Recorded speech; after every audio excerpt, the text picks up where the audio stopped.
Wow, look at that, oh my God.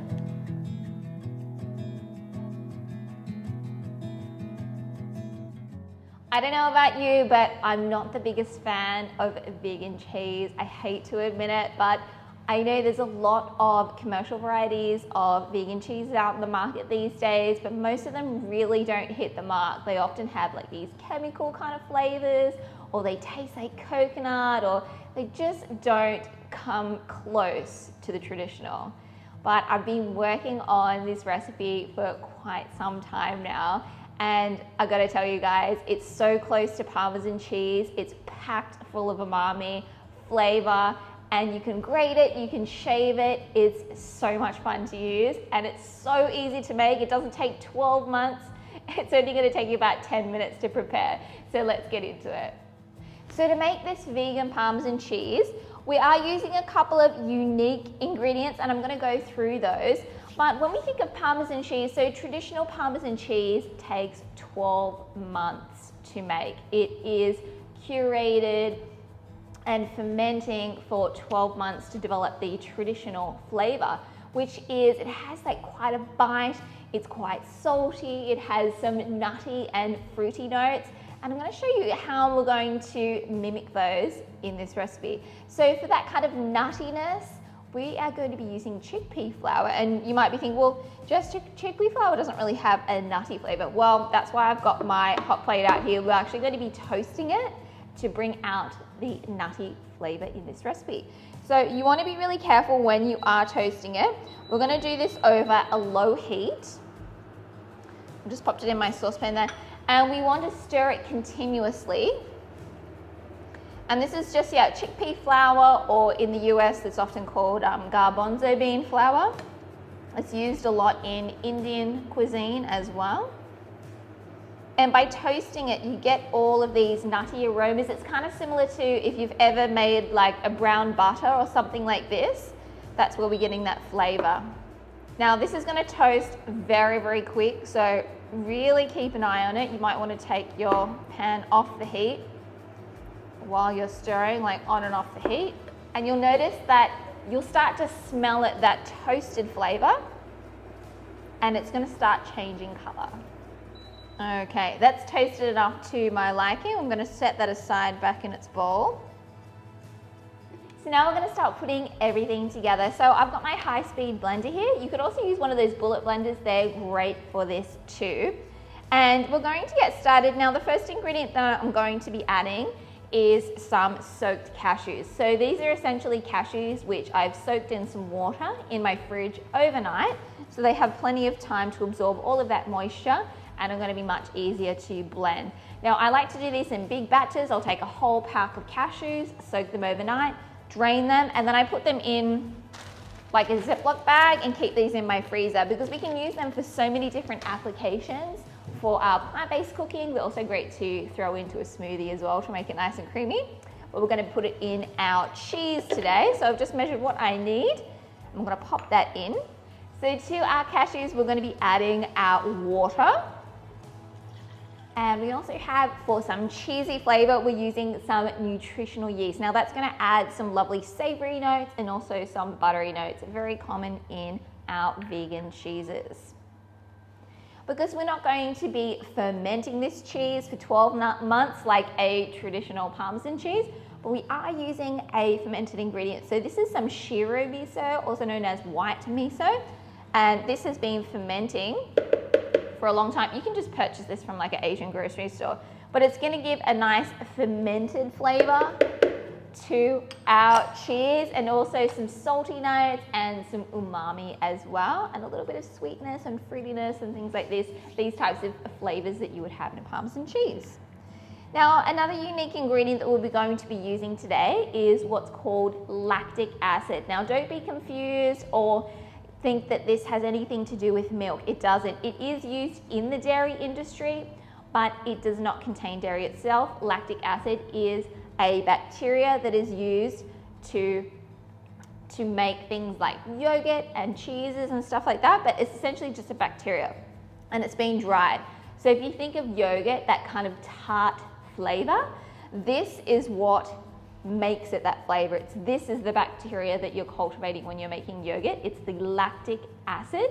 It's the same thing as when you're making sourdough bread. So the sour flavor from sourdough bread is coming from lactic acid, okay? So you can purchase this online, Amazon, there's many different companies around the world that will sell dried lactic acid, and that's gonna give this kind of tart flavor or fermented flavor to our cheese without having to ferment it. So we're gonna add that as well.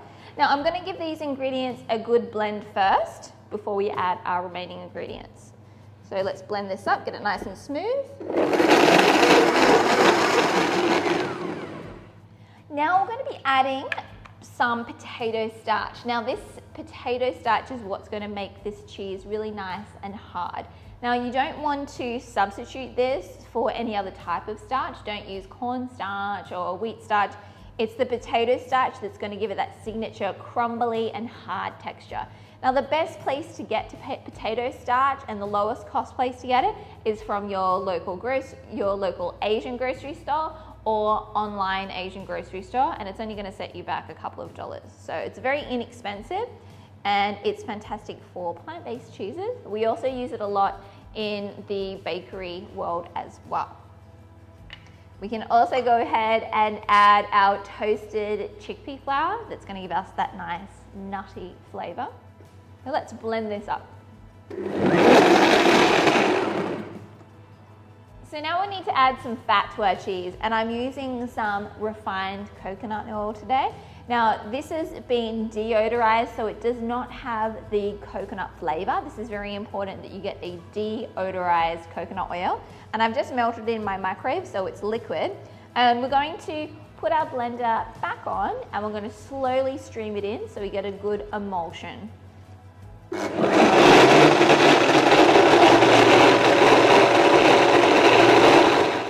Okay, that's looking nice and creamy. Just scraping down the sides to make sure everything is incorporated. Now our last ingredient is our salt, and I like to add this in the end because I only like to blend it just for a short period of time.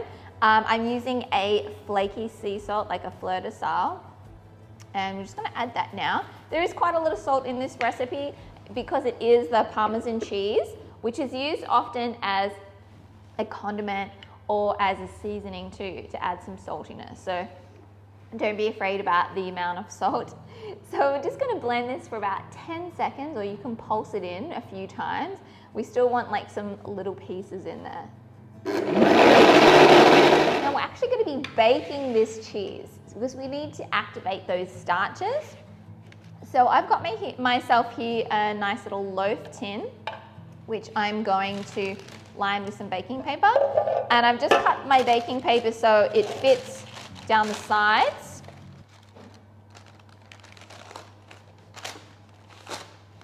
It's a bit like wrapping a present.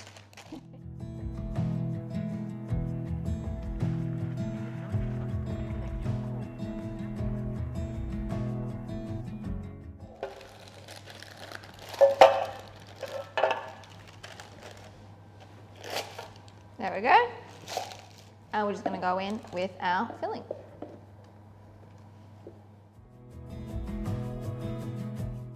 So now it is ready to go into the oven. So I have my oven preheated at 120 degrees Celsius for convection, so that's the one with the fan, or 140 degrees Celsius for a conventional oven. So I'm going to get this in now and we're going to cook it for about 45 minutes until it's going to puff up a little bit, but I'll show you that in the oven.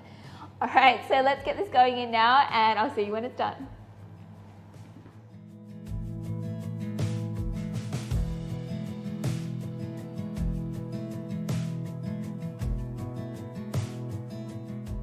So our hard Parmesan cheese had finished baking and I let it cool down to room temperature, and this has actually been in the fridge overnight, so we're going to take a look at it and see how it turned out.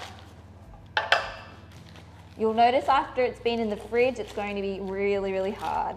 I want to kind of cut it so it looks like a piece of cheese, and I kind of like this texture at the top.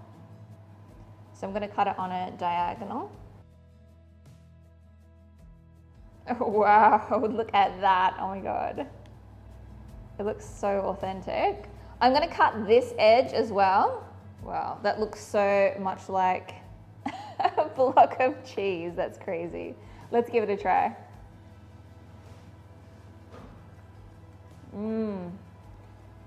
Got that nice saltiness, a nice sharp flavor. It's going to be perfect for our Caesar salad or your favorite dish to add Parmesan cheese. So now I want to see what it looks like when we shave our cheese. We can get some nice texture.